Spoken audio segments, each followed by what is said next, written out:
Okey, kita mulakan Suratul Namli mulai daripada ayat 9. A'udzubillahi minasyaitonirrajim. Bismillahirrahmanirrahim. Ya Musa, wahai Musa. Innahu sesungguhnya ia. Anallah, akulah Allah. Al-Aziz, yang maha gagah.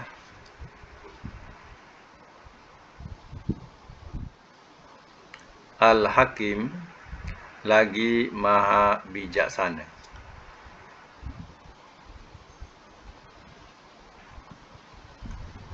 Ayat yang ke-10, wa alqi, dan lemparkanlah oleh engkau.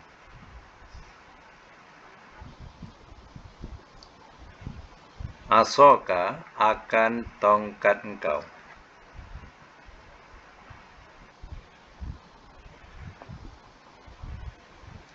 Falamma, maka manakala. Ro'aha, telah melihat ia akannya.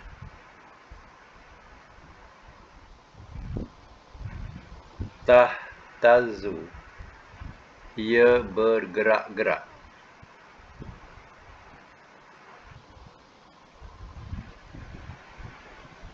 Ka'annaha, seolah-olah ia. Jannun, ular besar.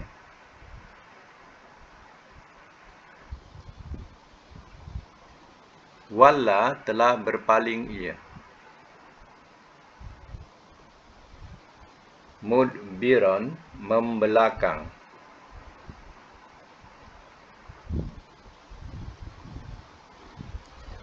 Walam, dan tidak.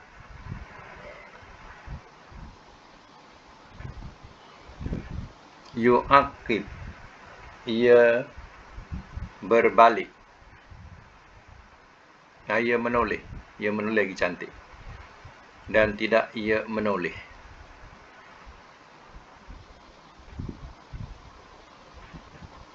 Ya Musa, wahai Musa. La tahaf, jangan engkau takut.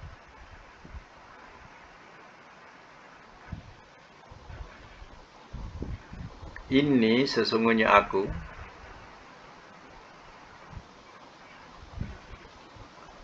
La yahofu, tidak ia takut.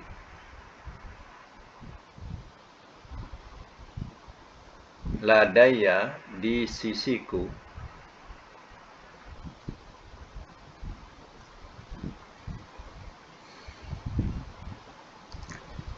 Al-Mursalun, orang-orang yang diutus.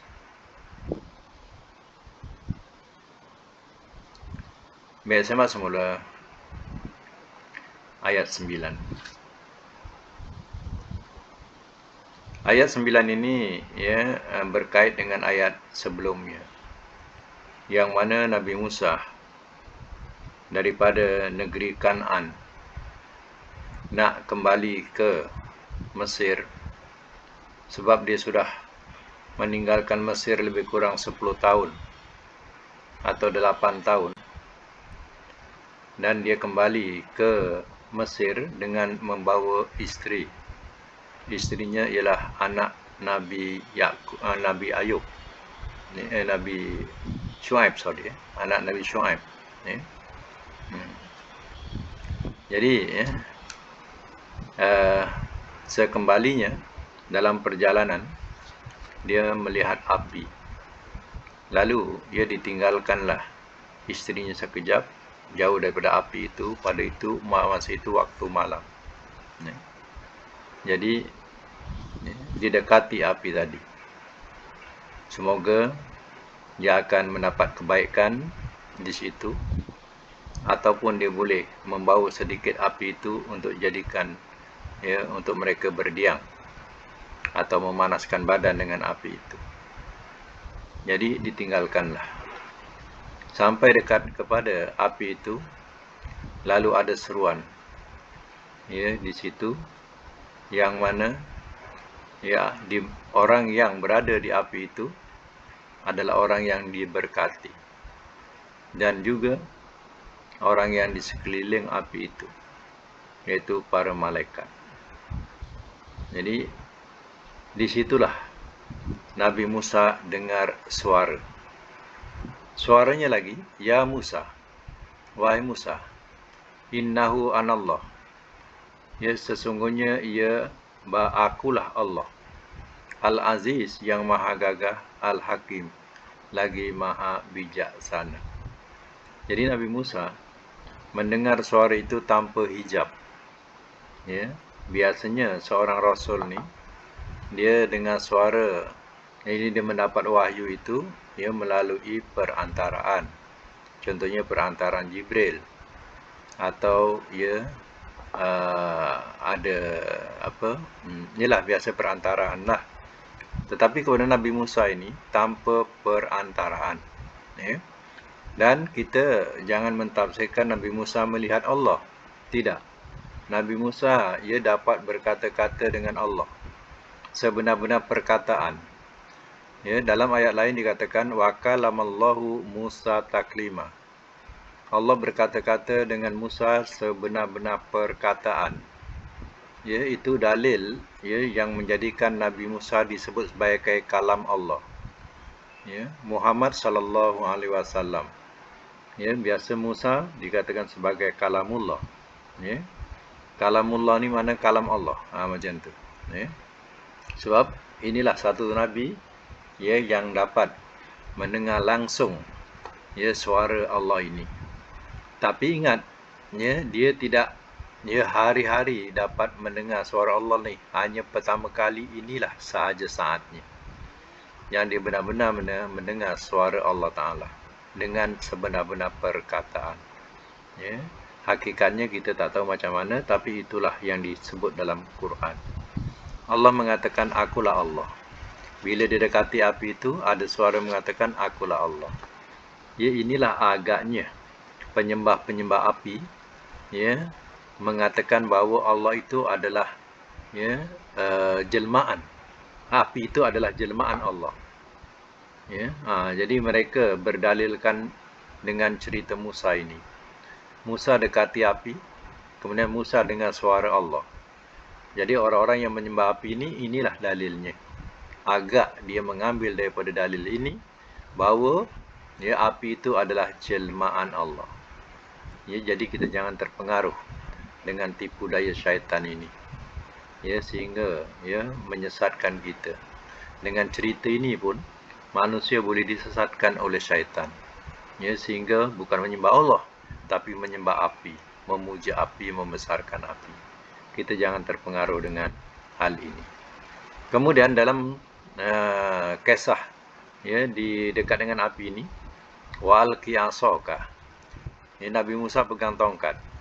Lalu Allah katakan, dan lemparkanlah oleh engkau akan tongkat engkau. Jadi perintahkan supaya melontarkan tongkatnya atau mencampakkan tongkatnya. Falamma ra'aha, maka manakala telah melihat ia akannya, tahtazu, ia bergerak-gerak. Ka'annaha jannun, seolah-olahnya ular besar. Tongkat tu sudah menjelma jadi ular besar. Ya. Siapa yang tak gerun? Ya, ibu-ibu ular kecil pun dah melolong-lolong, lagi ular besar, nampak ular besar. Ya.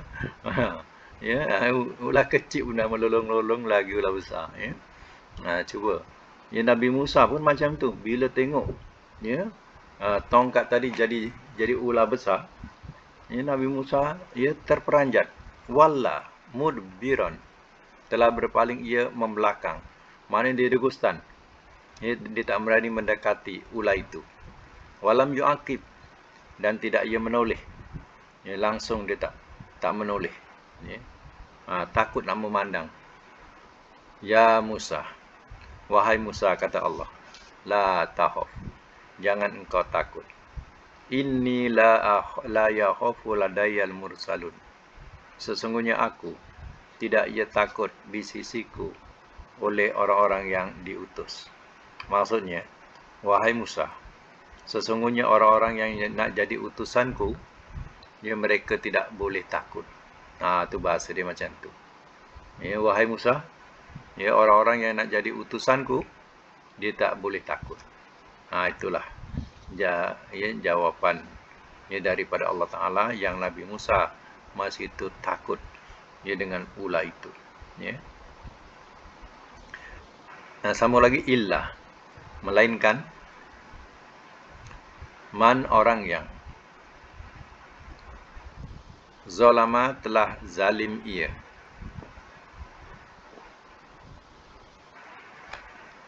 summa kemudian baddala telah menukarkan ia husnan akan kebaikan ba'da sesudah su'in kejahatan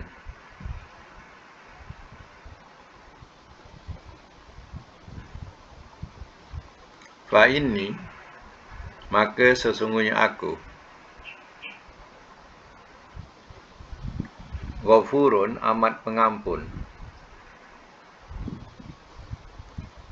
rahim lagi amat penyayang.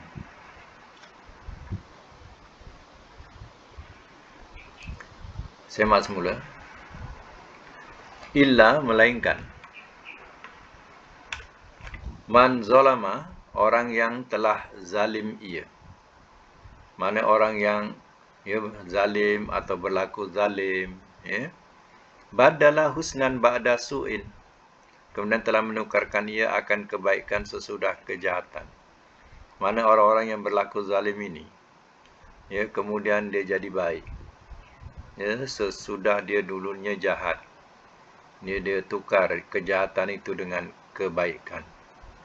Maka fa inni ghafurur rahim, maka sungguhnya aku amat pengampun lagi amat penyayang. Maknanya Allah akan mengampuni kepada mereka yang kembali kepada kebaikan dan meninggalkan kejahatan-kejahatan.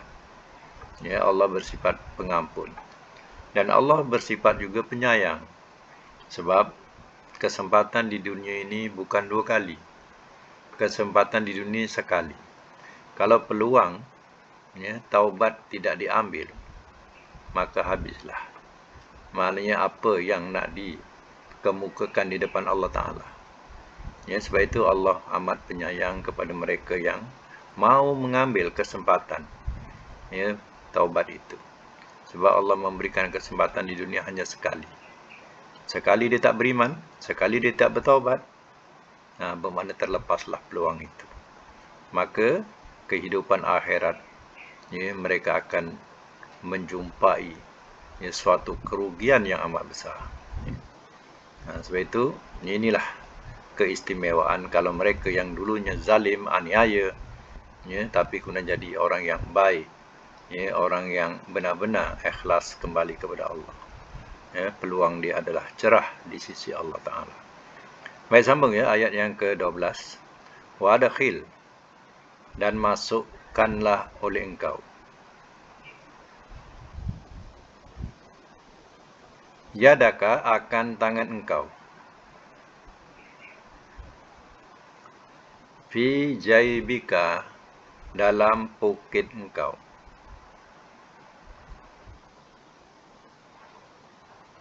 dalam poket engkau. Tahruju, ia keluar, bayda, putih,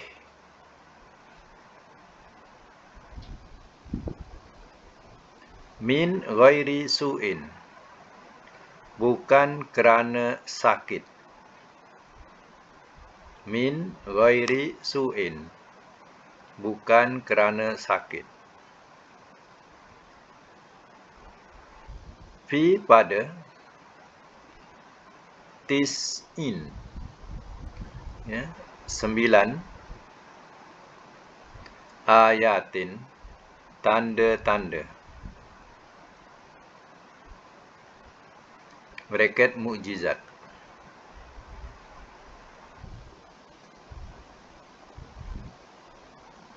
Ila Fir'aun, kepada Fir'aun,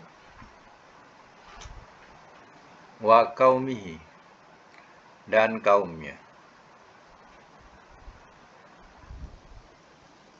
Innahum, sesungguhnya mereka, kanu, adalah mereka, kauman, kaum, fasikin, orang-orang yang fasik. Orang-orang yang fasik. Baik, semak semula. Wadakhil yadaka fi jaibika, dan masukkanlah oleh engkau akan tangan engkau dalam poket engkau. Allah perintahkan Nabi Musa supaya masukkan tangannya ke dalam poket bajunya. Kalau masa tu bajunya jubah, masukkanlah dalam poket jubah tu. Macam itulah. Tahruju, ia keluar baydok, putih. Bila dikeluarkan tangan tadi, ia bercahaya putih. Min ghairi su'in, bukan kerana sakit. Mana putih tu bukan putih sakit orang sopak. Biasanya putih. Dia punya kulit hitam jadi putih. Ini bukan sakit sopak. Tapi putih ni putih yang bercahaya. Tangan tu boleh keluar. Putih bercahaya. Fi tisni ayat, pada 9 tanda-tanda. Maksudnya, 2 yang ada ini di antara 9 yang akan datang. Tanda-tanda itu atau mukjizat itu. Maknanya 2 ini apa? Pertama, tongkat tu jadi ular. Kedua, tangan itu keluar putih. Dan ada yang mengiringi lain, termasuklah yang 2 ini dalam 9 mukjizat yang akan mengiringinya. Kepada siapa? Ila Fir'aun. Ditujukan kepada Fir'aun wa qaumihi, dan kaumnya. Innahum, sesungguhnya mereka, kanu, adalah mereka, kauman fasikin, kaum orang-orang yang fasik. Artinya Fir'aun dan kaumnya digolongkan sebagai kaum yang fasik. Siapakah maksud fasik ini? Iaitu keluar daripada ketaatan. Mereka tidak akan mentaati kata-kata Musa, walaupun Musa itu di pihak yang benar. Musa itu Rasul Allah. Tetap akan dinafikan kebenarannya. Jadi sebenarnya, Nabi Musa diperlihatkan api itu, sebenarnya Allah Ta'ala nak menunjukkan kepada Nabi Musa sesuatu bekalan yang akan dibawa menemui Fir'aun.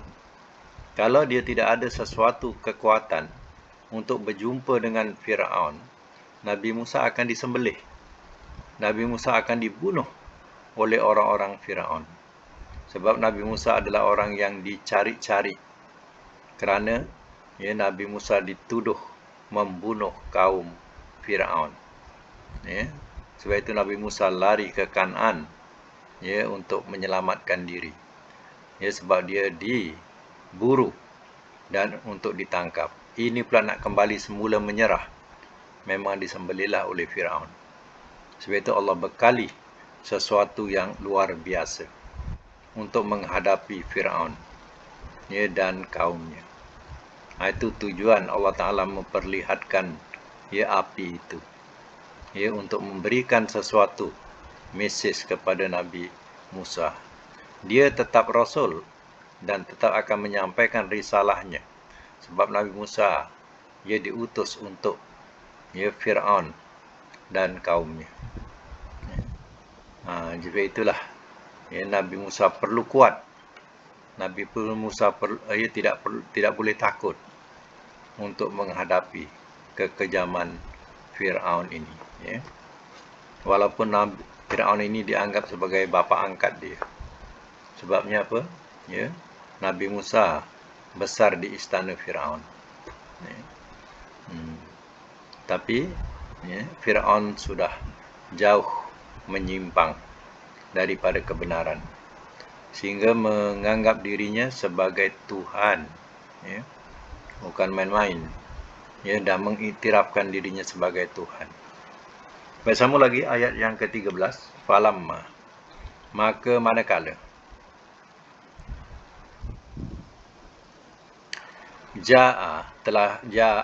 ja'athum telah datang ia kepada mereka.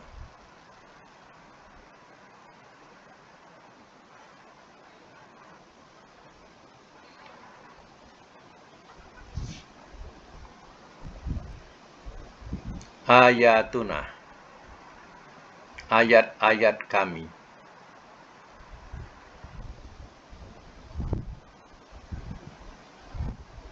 Mubsirah, yang terang.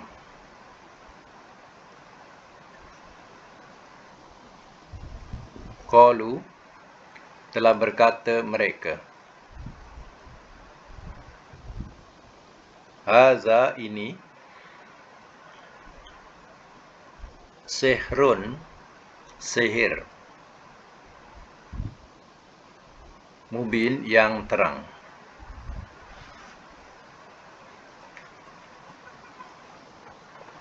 Falamma ja'athum ayatuna mubsiratan, maka manakala telah datang ia kepada mereka ayat-ayat kami yang terang.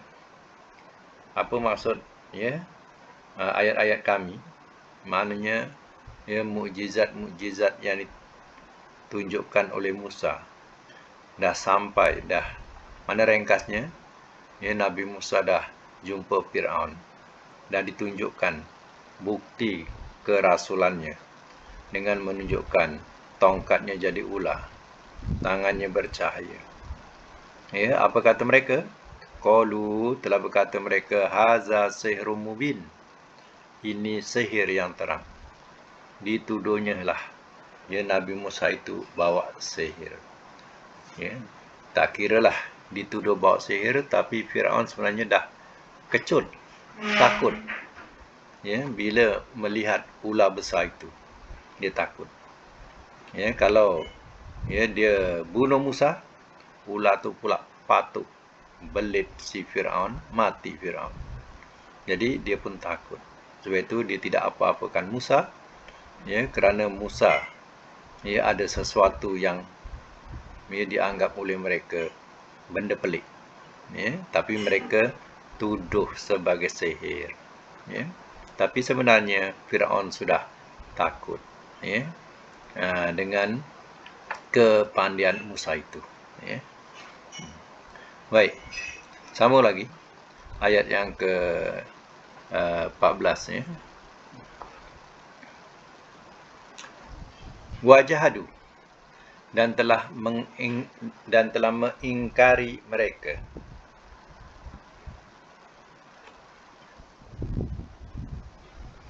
Dan telah mengingkari mereka. Makna lain boleh tak menentang. Biha, dengannya.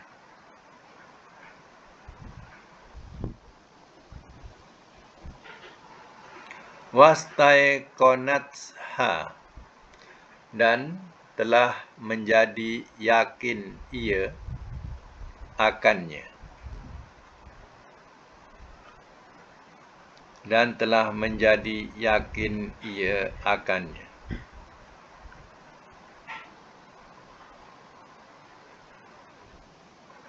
Zulman, anfusuhum, oleh diri-diri mereka.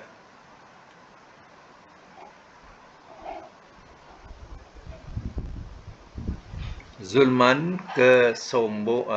kezaliman.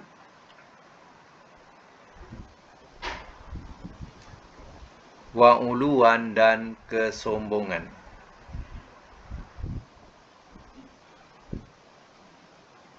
Fanzur, maka lihatlah oleh engkau.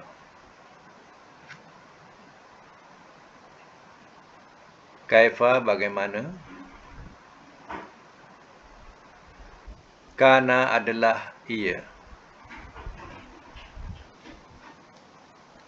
Akibatu kesudahan. Al-mufsidin, orang-orang yang buat kerosakan.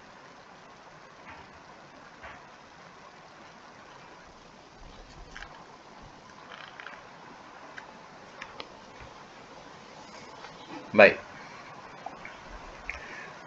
Wajahadu, dan telah mengingkari mereka, ya, ataupun menentang pun boleh, dan telah menentang mereka biha dengannya. Jadi apa yang dibawakan oleh Musa tadi, mereka ingkari, mereka tentang. Walaupun Nabi Musa mengatakan Tuhan kami ialah Allah yang menjadikan langit dan bumi, ya.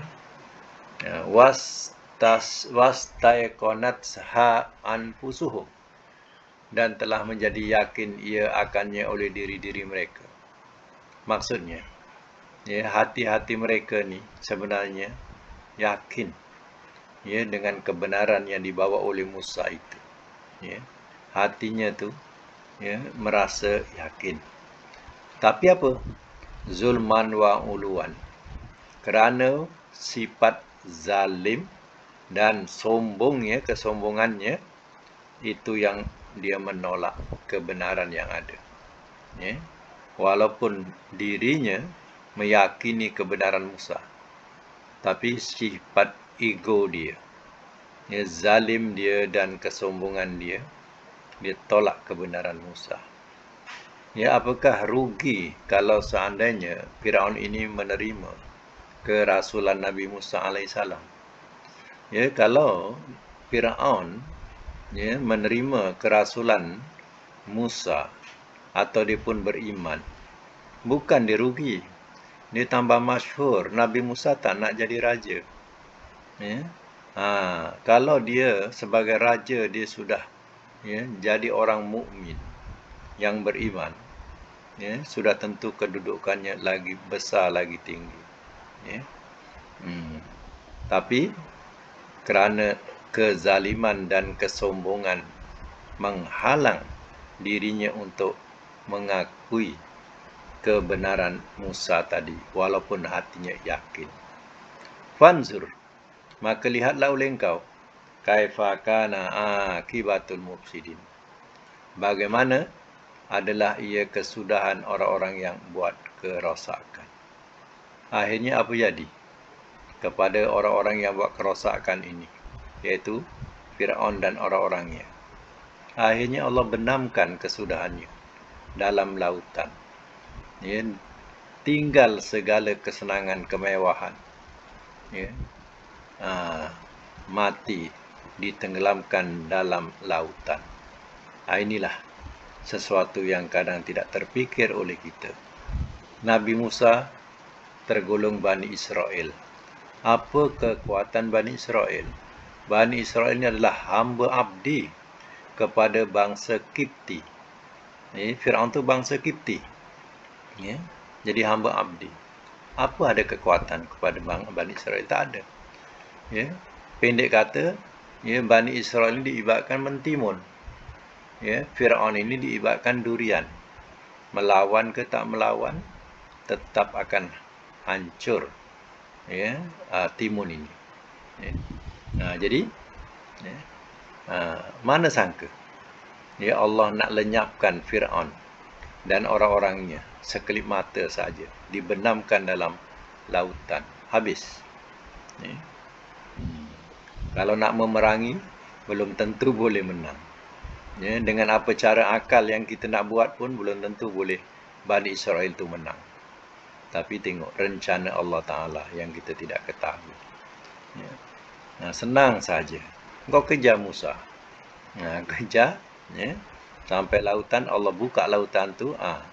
Ya, Musa pun seberangi lautan itu bersama dengan Bani Israel. Ya, maka dikejar oleh Firaun dan orang-orangnya. Ya, belum sempat sampai kepada, ya, hujung sana, ya, di tengah-tengah lautan tadi, ya, lalu Allah cantumkan air. terbenam mereka di tengah-tengah lautan. Mati semuanya, termasuklah Firaun. Ya. Nah, tengok, ini rencana Allah. Mana kita tahu? Dia nak melenyapkan kaum yang sombong, yang zalim, sekelip mata, ya, yang tak terfikir oleh kita. Ya. Okey, kita sambung lagi ayat yang ke-15. Walaqad, dan demi sesungguhnya, ataina, telah kami berikan,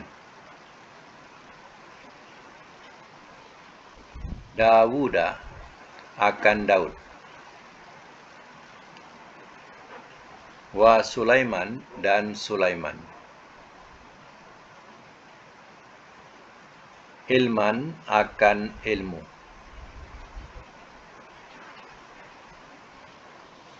wa qala, dan telah berkata ia berdua,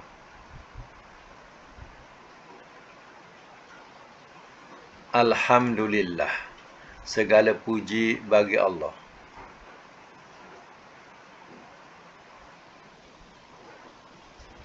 allazi, yang faddalana, telah melebihkan ia akan kami,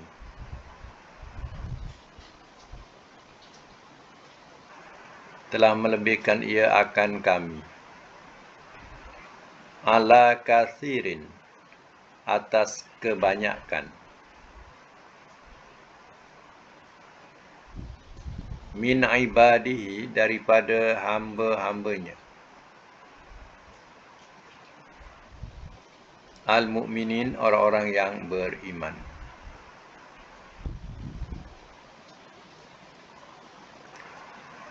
Baik, saya masuk semula. Cerita Nabi Musa, dia dah habis pada ayat 14 tadi. Ini cerita Nabi Daud dan Sulaiman. Walaqad ataina Dawuda wa Sulaiman ilman, dan demi sungguhnya telah kami berikan kepada Daud dan Sulaiman akan ilmu.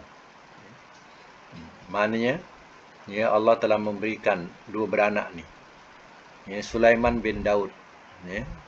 Daud ini menjadi raja. Sebab itu dalam kalangan Bani Israel, janganlah dia nak iri hati dengan Nabi Muhammad. Sebab Allah juga telah menjadikan Nabi, Rasul dan Raja pada kalangan Bani Israel. Siapa dia? Iaitu Daud dan Sulaiman. Nabi Daud mewarisi kerajaan Talut. Talut. Talut tu bapa mertua dia. Talut meninggal, maka Daudlah jadi raja. Dilantik jadi raja. Kemudian Daud meninggal, Nabi Sulaiman jadi raja. Kerajaan Nabi Sulaiman lagi besar daripada kerajaan bapaknya. Ini satu cerita yang benar, yang Bani Israel tak boleh nak sombong, nak dengki kepada Nabi yang tak punya apa-apa. Mereka telah dianugerahkan sehingga Nabi mereka, bangsa mereka jadi raja, jadi Nabi dan Rasul. Allah telah berikan Daud dan Sulaiman ilmu. Ilmu yang tidak ada pada orang lain. Iaitu ilmu yang ia boleh bertutur bahasa burung. Dia boleh bertutur bahasa burung dan dia faham bahasa binatang. Itu kelebihan Allah berikan kepada Nabi Daud dan Sulaiman. Walaupun dia seorang Rasul, seorang raja, tapi Allah berikan kelebihan sehingga dia faham bahasa binatang. Waqalah, dan telah berkata ia berdua, anak beranak ni, Alhamdulillahillazi faddalana ala katsirin min ibadihil mu'minin. Segala puji bagi Allah yang telah melebihkan ia akan kami atas kebanyakan daripada hamba-hambanya, orang-orang yang beriman. Ini adalah kata pujian. Dan kalimah pujian ini juga boleh kita ucapkan kita rasa bahawa ya kita diberi kelebihan. Ya, mana Allah telah memberikan kelebihan kepada kita ya dari kebanyakan manusia yang lain. Ya, banyak manusia yang lain yang dhaif, yang lemah, yang menderita ya. Jadi kita ya boleh ucapkan kalimat ini ya. Begitu juga kalau orang ya mendapat musibah, ya kita boleh baca untuk diri kita ni ya, alhamdulillahillazi faddalana ala kathirin min ibadil mu'minin. Mana kita memuji Allah Ta'ala yang Allah telah melebihkan kita ya atas kebanyakan daripada hamba-hambanya orang yang beriman. Bila kita melihat ya orang kena musibah ya, bila kita melihat orang ya, sakit teruk daripada ya, yang kita pandang, maka kita puji Allah yang telah melebihkan kita sehat ya, kita berkecukupan, kita bertenaga ya, kita puji Allah Ta'ala. Jadi kalimah ini kalimah bukan khususiah kepada Nabi Daud dan Sulaiman saja, tapi boleh dibaca setiap mereka yang merasa dirinya ya lebih daripada orang lain. Kita puji Allah ya, jangan kita sombong, sebab bahasa ini bukan bahasa sombong. Ini bahasa kita balikkan kepada Allah yang memberi kelebihan kepadanya ya. Baik, kalimah ini boleh dijadikan sebagai amalan ya. Amalan tu amalan apa? Maknanya kita boleh baca bila-bila kita melihat ya, seandainya saudara-saudara kita ya ditimpa musibah ya, bukan untuk yang kena musibah, tak, untuk menyedarkan diri kita. Macam tu, menyedarkan diri kita, kita puji Allah. Itu maksud. Okey ya, kita ada tata bahasa yang belum diselesaikan ya. Kita kena tengok tata bahasa yang dibuat tu. Semak semula. Mana yang tak dapat hadir ya, pergi tengok sama, kita tengok sama-sama ya. Okey, kita boleh buka mic ya. Yang lain boleh buka mic. Apa perkataan yang dibuat di rumah?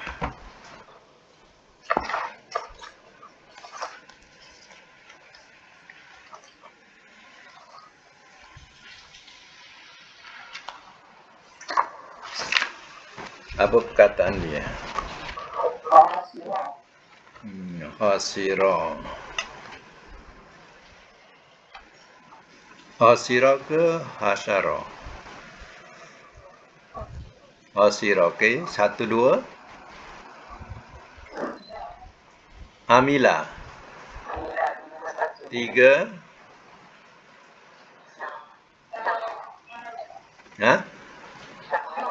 Sya'ara. Okey, yang nombor 1 ni, khasira ni kalau kamu muka surat berapa? MS 86.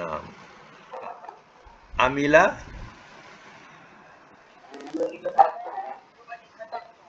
251. 3. Sya'ara 169. Ya, atau yang mana yang tak menyemak, catatkan nanti balik semak sendiri ya. Okey, kita selesaikan yang pertama ya. Perkataan dia khasira. Ya, mudhari'nya apa?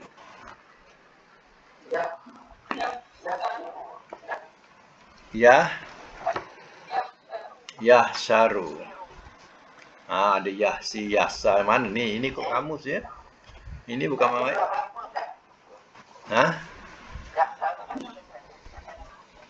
Kan tadi kata 86. Ya. 86. Itu kamus ya? Kamus 86 ya. Okey. Ya, khasira yahsyaru. Apa masdar dia? Khusran. Ya, khusran.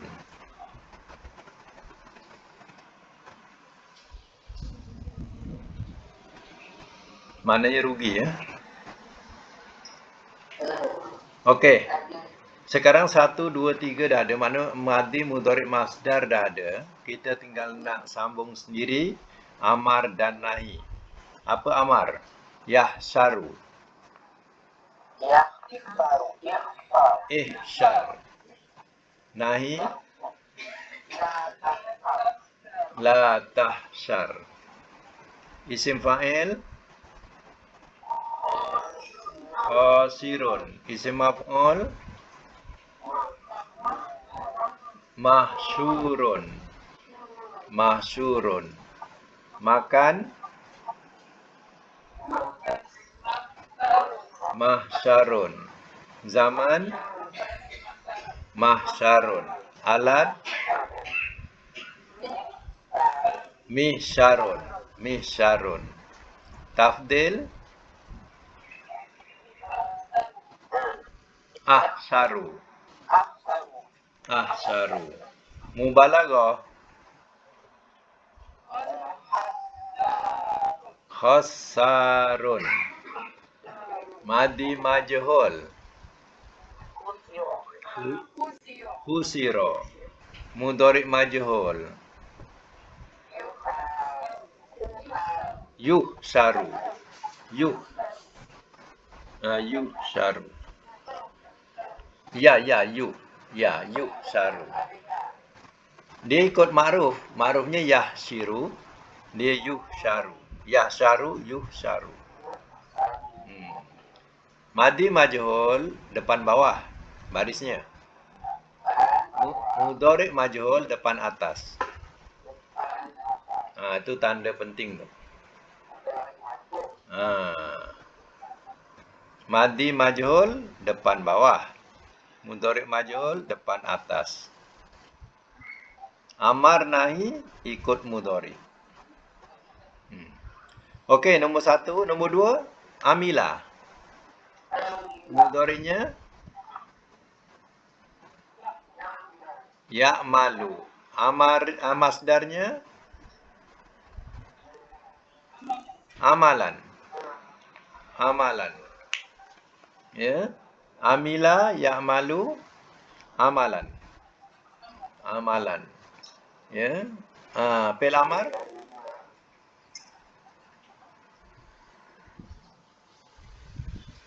kalau kamus 251 dia kata 251.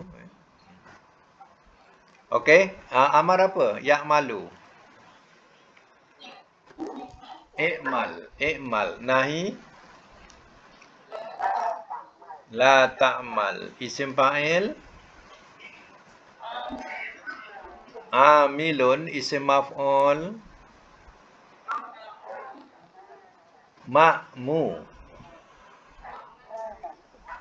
ma'mulun. Makan ma'malun. Zaman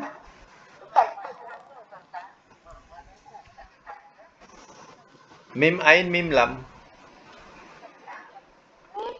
Mim lam.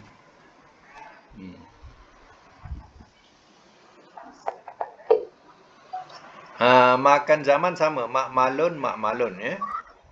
Alat ke bawah. Mi'malun. Tafdil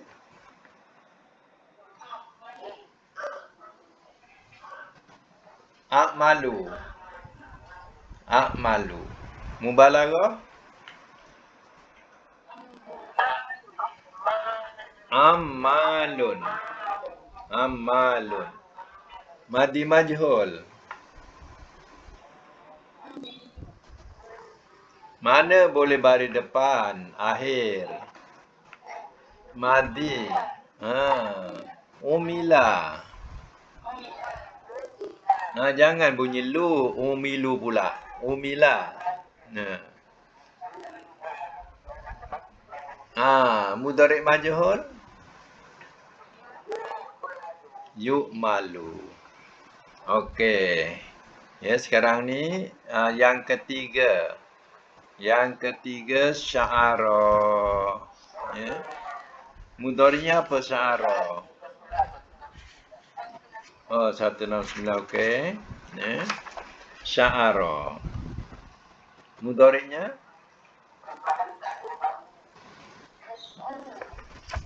sya'ara yash'uru. Ya. Sya'ara yash'uru.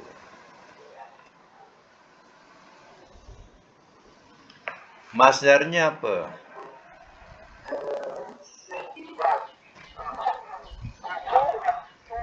Syu'uran. Ikut kamu, jangan pandai-pandai. Jangan mandai-mandai, ya. Ikut kamus. Syu'uran. Ain waw, ikut kamus. Syu'uran. Amar dia ikut mudhari. Ush'ur. Ush'ur. Nahi la tash'ur. Isim fa'il sa'irun. Isim maf'ul mash'urun. Makan mash'arun. Zaman mash'arun. Alat mish'arun. Tafdil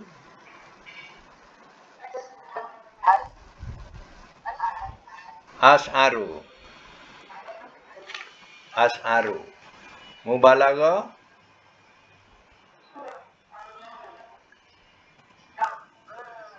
sya'arun. Madi majhul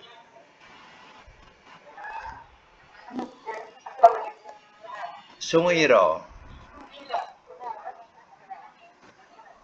Depan bawah, kan suruh tandakan depan bawah, ya. Su'ira. Mudhari' majhul yush'aru, ya. Baik, saya nakkan satu makna saja. Sya'ara kita kena maknakan sedar, ya. Sedar. Kalau madi apa sedar? Telah sedar ia. Kalau mudhari' ia sedar. Masdar kesedaran. Amar sedarlah oleh engkau. Nahi jangan engkau sedar. Isim fa'il yang sedar. Yang sedar. Isim maf'ul yang disedarkan. Makan tempat sedar, ya. Zaman masa sedar. Alat sedar. Alat sedar. Tafdil lebih sedar. Mubalaghah tersangat sedar. Madi majhul telah disedarkan ia. Mudhari' majhul ia disedarkan. Mudhari'. Okey. Dalam Quran yang kita baca tadi ayat 14, ya. Ayat 14, ya, gariskan. Mula ayat 14 tu apa dia? Apa mulanya? Jadi wajahadu. Jadi sekarang ni ambilkan gariskan jahadu. Jahadu Kemudian depannya zulman. Zulman. Ya. Kemudian ya fanzur depannya. Fanzur. Fanzur. Ya. Satu lagi mufsidin. Mufsidin. Baik. Sekarang ni kita sebutkan 3 hurufnya apa? Kalau jahadu tu. 3 hurufnya apa? 3 hurufnya apa? Jim. Tak sebut huruf ya, huruf. Jim hadal. Okey, jim hadal. Kalau zulman? Za lam mim. Mim. Za lam mim. Kalau fanzur? Huruf sebut. Huruf nun, za, ra. Kalau mufsidin?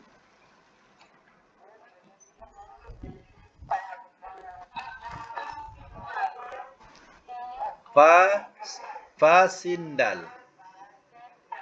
Fasindal. Ya. Fasad. Okey. Jadi 4 ini adalah kerja rumah. Kerja rumah. Jadi tiap satu pecahkan jadi 14. Ya. Tengok dalam kamus, kalau jahada tu jim hadal ni contohnya, tengok dalam kamus bab jim lah, jim hadal. Dalam kamus akan bagi 3, madi, mudhari, masdar. Jadi lepas tu fi'il amar, fi'il nahi sampailah mudhari majhul, buat sendiri. Buat sendiri, ya. Pecahkan jadi satu jadi 14, ya. Cuba sebut rangkapan 14 tu. Madi, mudhari, masdar lagi.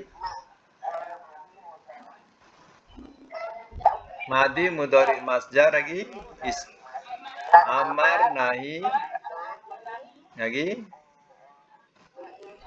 Isim fa'il, isim maf'ul. Lagi. Makan zaman alat. Sebut ringkas, makan zaman alat.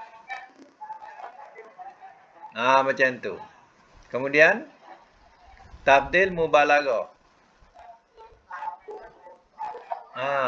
Tabdil mubalaghah. Lagi madi majhul, mudhari majhul. Majhul. Ikut sekali lagi. Madi mudhari masdar.